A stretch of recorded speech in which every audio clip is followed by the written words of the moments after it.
मैं आप सभी लोग आशा करता हूँ कि आप सभी लोग अच्छे होंगे। तो क्लास 12th फिजिक्स इलेक्ट्रोस्टैटिक्स से स्टार्ट करने वाले हैं। तो इलेक्ट्रोस्टैटिक्स में पहला चैप्टर आपका है विद्युत आवेश तथा कूलॉम का नियम। आज हम उसी के विषय में आप लोग को पढ़ाएंगे। तो बस आप लोग धैर्य बनाए रखें, कापी पेन निकालिए और नोट्स बनाना शुरू कर दें पॉइंट टू पॉइंट। ठीक है। तो यस, माय नेम है द्विवेदी और मेरा प्यारा सा चैनल DN फिजिक्स क्लास में आप सभी मित्रों और विद्यार्थियों का स्वागत है। Let us start topic. आज का मेरा टॉपिक रहेगा विद्युत आवेश तथा कूलॉम का नियम। विद्युत आवेश तथा कूलॉम का नियम। तो सबसे पहले हम जानेंगे क्लास 12 की फिजिक्स में कितने चैप्टर होते हैं, कैसे होता है। देखो, क्लास 12 का जो फिजिक्स है आपका 2 पार्ट में डिवाइड है। अगर हम बात करें कुमार मित्तल प्रकाशन की बुक की तो जो फर्स्ट पार्ट आपका है उसमें पहला पार्ट में है 1 से 4 चैप्टर तक है आपका इलेक्ट्रोस्टैटिक्स। पार्ट का नाम क्या है क्लास 12 जिसका सिलेबस के बारे में थोड़ा सा जानकारी कर लेते हैं।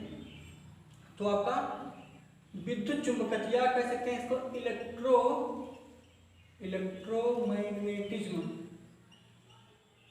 इलेक्ट्रोमैग्नेटिज्म के 2 पार्ट हैं। और कौन से?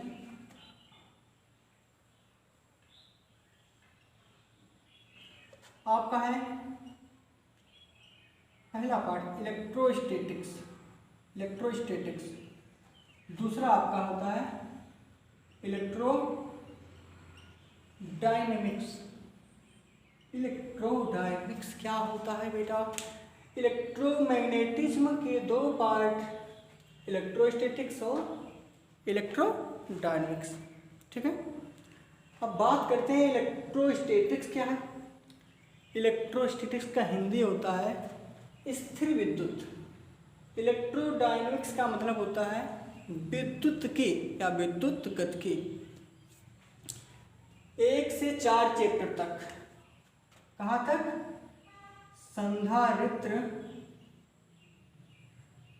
तथा धारिता वाला जो चैप्टर है ये आपका क्या है?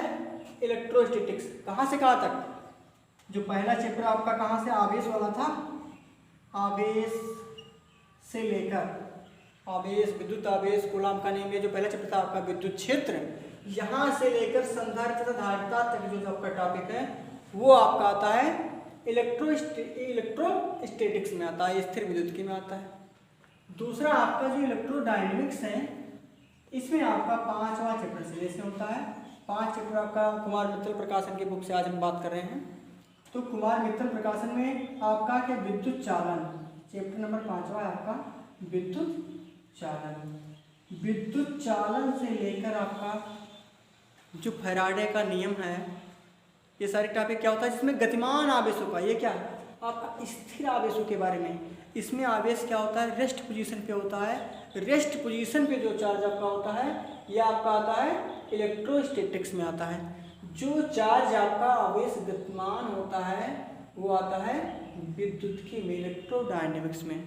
तो ये अध्याय आपका फर्स्ट पार्ट का क्लास 12th फिजिक्स का जो फर्स्ट पार्ट है उसको 2 भागों में डिवाइड किया गया था। इलेक्ट्रोमैग्नेटिज्म को 2 भागों में डिवाइड किया गया, इलेक्ट्रोस्टैटिक्स, इलेक्ट्रोडायनेमिक्स। हमने बताया कि जो पहला चैप्टर था विद्युत क्षेत्र कूलॉम का नियम से लेकर संधारित्र तथा धारिता तक आपका इलेक्ट्रोस्टैटिक्स है, और आपका इलेक्ट्रोडायनेमिक्स है विद्युत चालन से लेकर आपका जो 12वां चैप्टर तक है, जो फैराडे का नियम वगैरह उसमें बताया गया था। तो ये सारे आपके हो गए फर्स्ट पार्ट का पार्टिसिपेशन। अभी हम फर्स्ट पार्ट की बात कर रहे हैं, इसलिए अभी हम फर्स्ट पार्ट की बात करेंगे। पहला चैप्टर आपका है ये विद्युत आवेश तथा कूलॉम का नियम। इसके बारे में पहले हम देखते हैं। मिटा दें मेरे प्यारे बच्चों, मिटा दें इसे। मन तो नहीं करता था मिटाने को, लेकिन मिटाएंगे नहीं तो पढ़ाएंगे कैसे आगे। आप लोग क्या नोट नहीं करते हो? नोट नहीं बनाते मुझे लगता है। ठीक है, तो पहला टॉपिक आपका रहेगा विद्युत आवेश। क्या रहेगा? विद्युत आवेश विद्युत आवेश होता क्या है? इलेक्ट्रिक चार्ज कहते हैं इसको। मेरे प्यारे बच्चों से क्या कहते हैं? Electric charge. इलेक्ट्रिक चार्ज क्या कहते हैं मेरे प्यारे बच्चों? मेरे प्यारे बच्चे बोलते नहीं हैं। मेरे प्यारे बच्चों को बच्चे अपने गलती का एहसास हो चुका है, अब वो मेहनत करेंगे, मैं भी मेहनत करूँगा। ठीक है, तो आज का मार्कर भी इंक थोड़ा सा, चलिए ठीक है, अभी तो ठीक है। विद्युत आवेश, इलेक्ट्रिक चार्ज, ये क्या होता है? होता क्या है? इसकी खोज कैसे हुई, कहाँ से इसकी उत्पत्ति हुई, आखिर ये चार्ज? बहुत पहले की बात की जाए तो विद्युत आवेश के बारे में एक साइंटिस्ट थे, थेल्स गिलबर्ट। अब इसकी बहुत कहानियाँ हैं। तो क्या हुआ कि एम्बर नामक एक पदार्थ था, एम्बर नाम का एक पदार्थ था जिसको बाद में कुछ साइंटिस्टों ने इलेक्ट्रॉन भी नाम दे दिया, उसी से विद्युत आवेश की खोज हुई थी। ठीक है, ज़्यादा डिटेल में नहीं लेके जाएंगे हम लोग को, क्योंकि हमको टॉपिक जल्दी खत्म करना है, आपका बोर्ड एग्जाम भी 2024 आने वाला है। ठीक है, तो विद्युत आवेश होता क्या है पहले हम इसको जान लेते हैं। ठीक है, इलेक्ट्रिक चार्ज ये बाद में बेंजामिन फ्रैंकलिन नाम के साइंटिस्ट थे, 1774 में, नाम क्या था? Benjamin Franklin. आवेश की खोज होने के बाद, आवेश की खोज कैसे हुई, क्या हुआ, इसका वीडियो हमने ऑलरेडी 2 वर्ष पहले अपलोड कर दिया, उसमें जाके आप लोग प्लेलिस्ट में देख लेंगे, बहुत पुराना वीडियो, उसके आगे से बनाएंगे आज। 1774 ईस्वी की बात है, बेंजामिन फ्रैंकलिन अमेरिकन साइंटिस्ट थे, इन्होंने विद्युत आवेश को बताया कि ये 2 प्रकार का होता है, एक धनात्मक आवेश, एक ऋणात्मक आवेश। तो इस चीज़ को जानने से पहले हम जानेंगे कि आपका विद्युत आवेश होता क्या है। देखो, आवेश कोई जीव जंतु नहीं है मेरे प्यारे विद्यार्थियों, आवेश एक प्रकार की प्रॉपर्टी है। क्या है? एक गुण है जो लगभग हर वस्तुओं में पाया जाता है।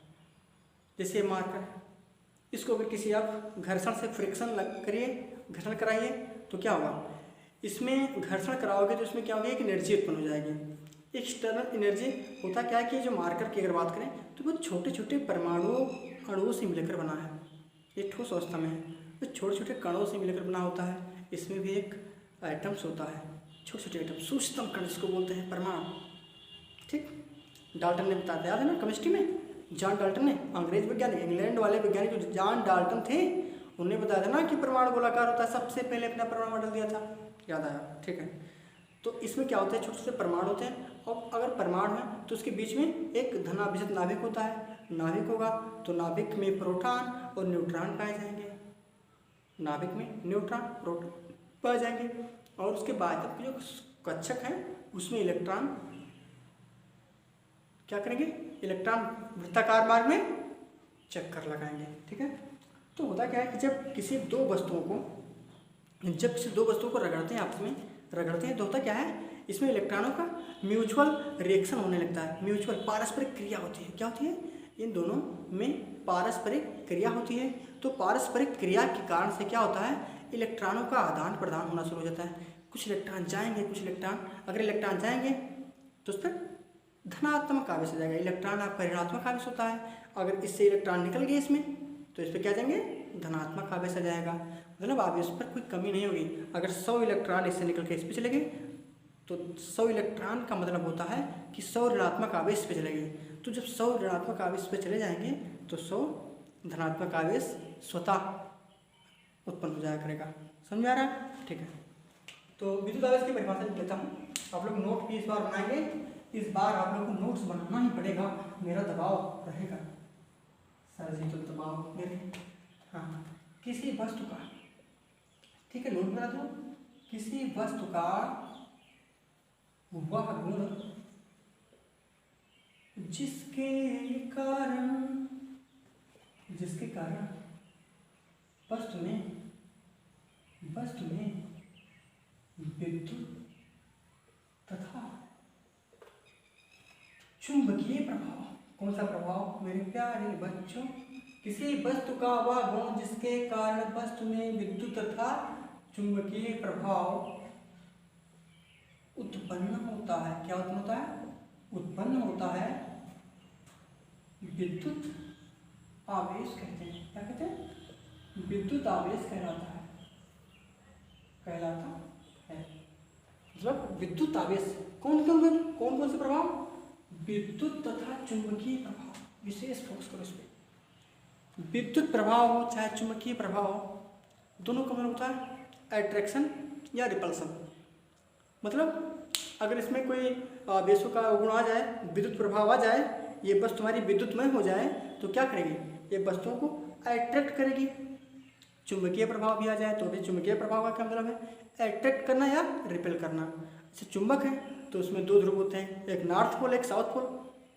इसमें आपका पॉजिटिव और निगेटिव, तो दोनों का काम क्या है? आकर्षण या प्रतिकर्षण, अट्रैक्शन या रिपल्सन। समझ में आया?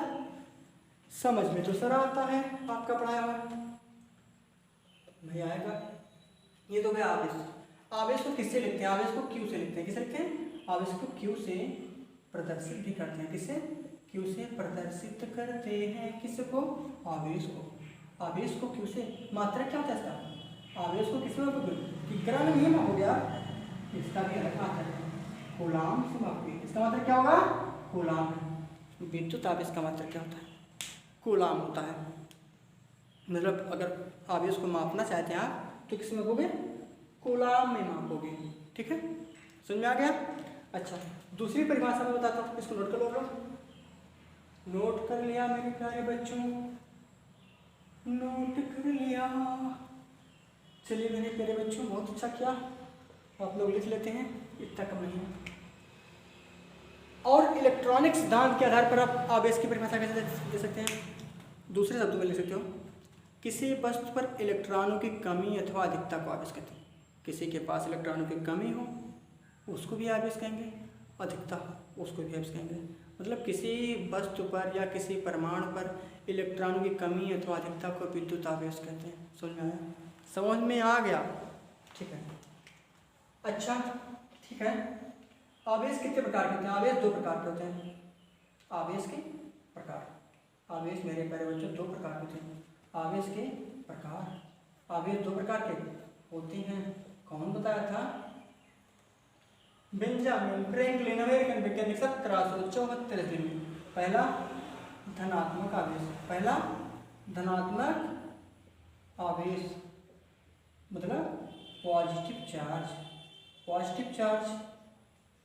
दूसरा ऋणात्मक आवेश, ऋणात्मक आवेश, ऋणात्मक आवेश, निगेटिव चार्ज। ठीक है। धनात्मक आवेश कब होता है? किसी वस्तु पर इलेक्ट्रॉनों की कमी के कारण। पहला क्या? धनात्मक आवेश। किसी वस्तु पर इलेक्ट्रॉनों की कमी के कारण उत्पन्न आवेश को धनात्मक आवेश कहते हैं। और जब किसी वस्तु पर इलेक्ट्रॉनों की अधिकता हो जाती है तो उसको क्या कहते हैं? ऋणात्मक आवेश कहते हैं। ठीक, इलेक्ट्रॉन की अधिकता हुई तो आवेश आया ऋणात्मक। इलेक्ट्रॉनों की अधिकता मतलब कोई परमाणु या कोई वस्तु ऐसी है जो इलेक्ट्रॉनों को एक्सेप्ट कर रही है, इलेक्ट्रॉनों को एक्सेप्ट कर रही है, तो भाई इलेक्ट्रॉनों का एक्सेप्ट करोगे, अपने पास रख लोगे, रखते जाओगे तो आपके पास अधिकता तो हो ही जाएगी। उसी प्रकार से आपका इलेक्ट्रॉन, भाई कोई वस्तु आपको इलेक्ट्रॉन लगातार देता रहेगा तो क्या होगा? आपके पास इलेक्ट्रॉनों की अधिकता हो जाएगी, लेकिन जो देगा उसके पास तो इलेक्ट्रॉनों की कमी हो जाएगी। तो जब इलेक्ट्रॉनों की कमी हो जाए वस्तु में तो धनात्मक आवेश उत्पन्न हो जाता है।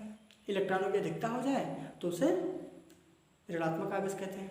जैसे अभी वो क्या कहते हैं, जब किसी कांच की छड़ को रेशम के कपड़े पर रगड़ते हैं तो क्या होता है? कांच की छड़ और रेशम के कपड़े में म्यूचुअल रिएक्शन होता है। म्यूचुअल रिएक्शन से इलेक्ट्रॉन भाग भाग के घूमने लगते हैं और आदान प्रदान इलेक्ट्रॉनों का होने लगता है। तो कांच की छड़ को जब रेशम के कपड़े पर रगड़ते हैं तो कांच की छड़ से इलेक्ट्रॉन रेशम के कपड़े पर जाने लगते हैं, तो कांच की छड़ रोक नहीं पाता है।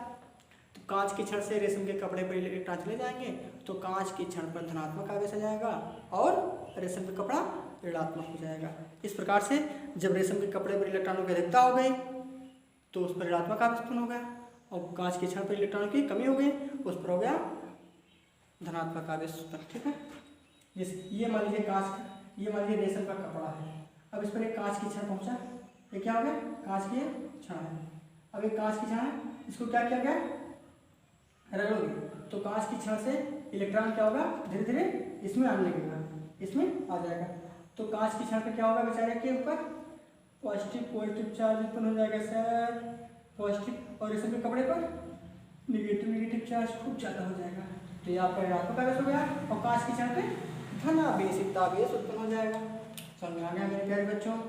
चलिए ठीक है, दो प्रकार के आवेश हैं, इनकी प्रॉपर्टी देख लेते हैं। ठीक है, आवेशों की प्रॉपर्टी क्या है?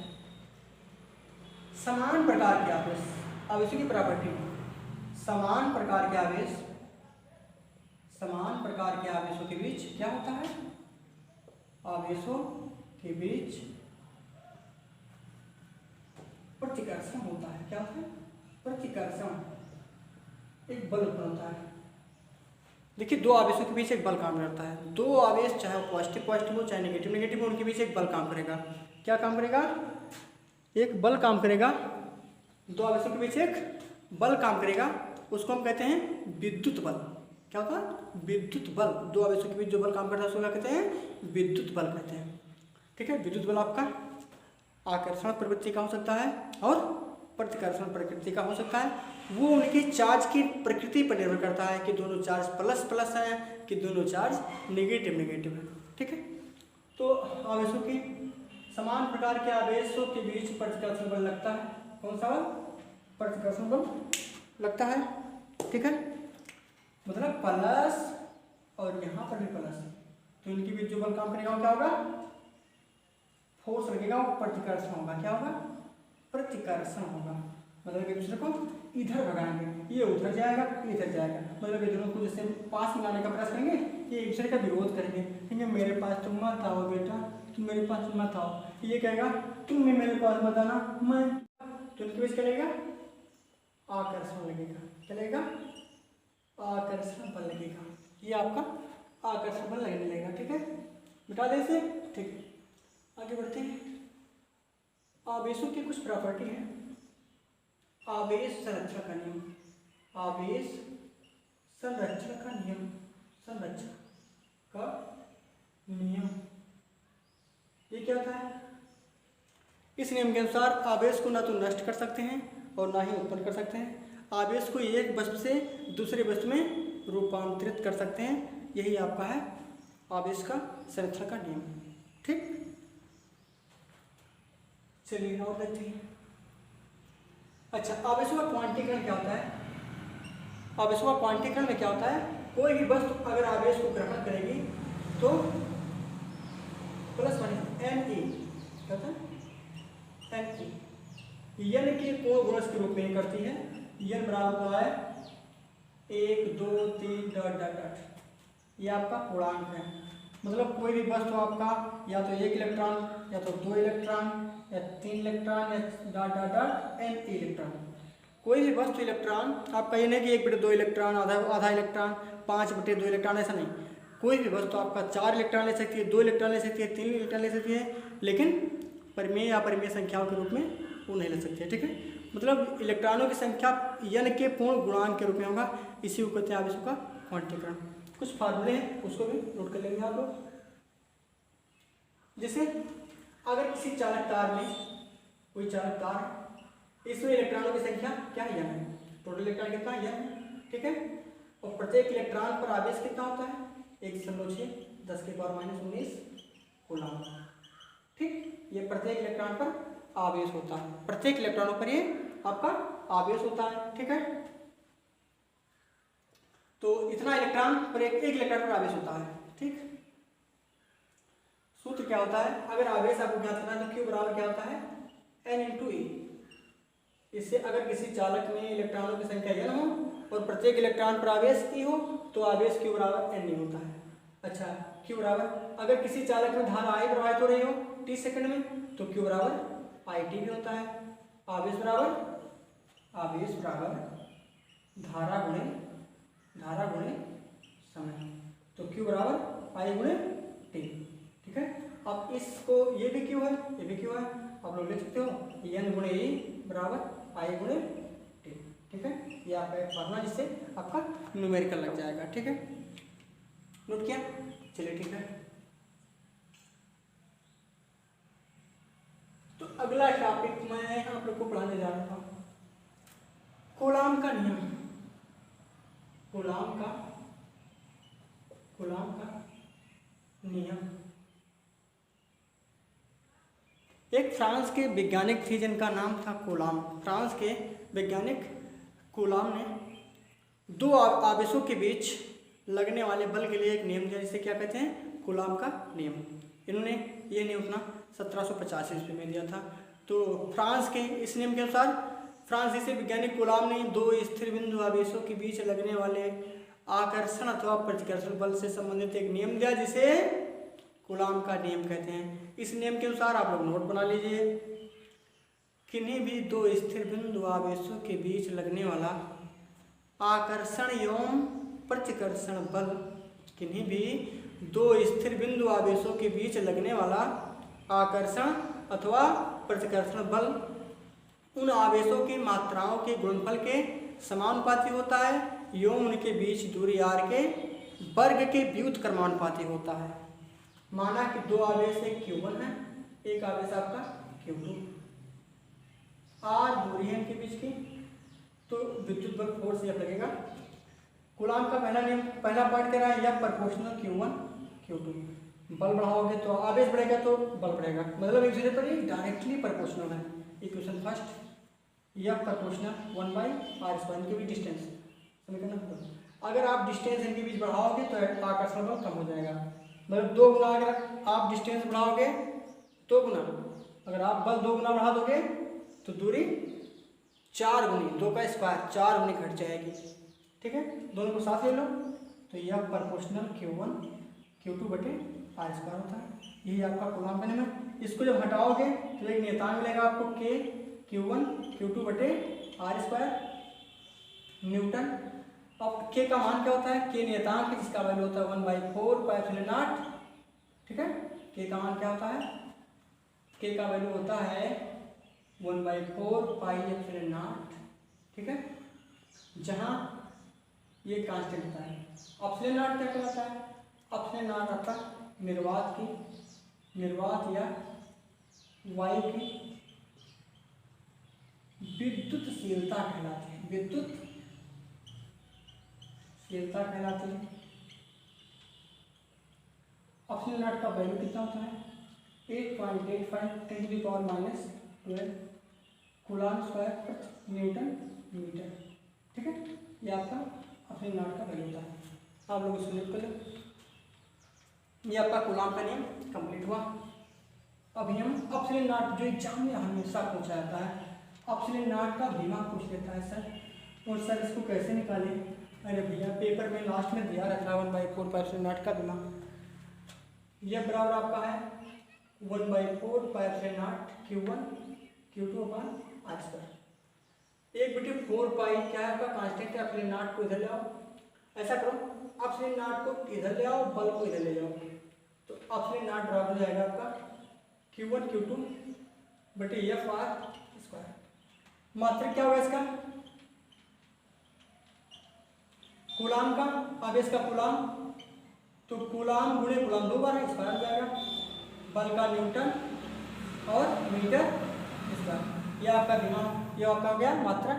बीमा कैसे निकालोगे, Q बराबर होता है IT, I को एम्पियर में आपको समय को T से सेकंड में, तो Q का बीमा आपका 80 हो गया। तब तो ε0 का बीमा, भाई बीमा तो पूछता है, 1 नंबर में पूछ देता है। ये हो जाएगा आपका A² T² और न्यूटन बल का mLT - 2 मीटर स्क्वायर का लंबाई स्क्वायर L²। ठीक है, ऊपर ले जाओ इसको, ये ऊपर जाएगा तो m के पावर -1, ये ऊपर जाएगा तो l, एक पावर यहाँ 2 यहाँ 2 3, l के पावर 3, लेकिन ऊपर जाएगा तब क्या होगा, l के पावर -3 हो जाएगा। ठीक है, और t यहाँ 2 है, t ऊपर जाएगा तो t के पावर 4 और ये के पावर 2। ये आपका हो गया ε0 का बीमा। ठीक है, इसका बीमा आपको नोट कर लिया। ठीक है, चलिए नोट कर लो, मिटा देता हूँ मेरे प्यारे बच्चों।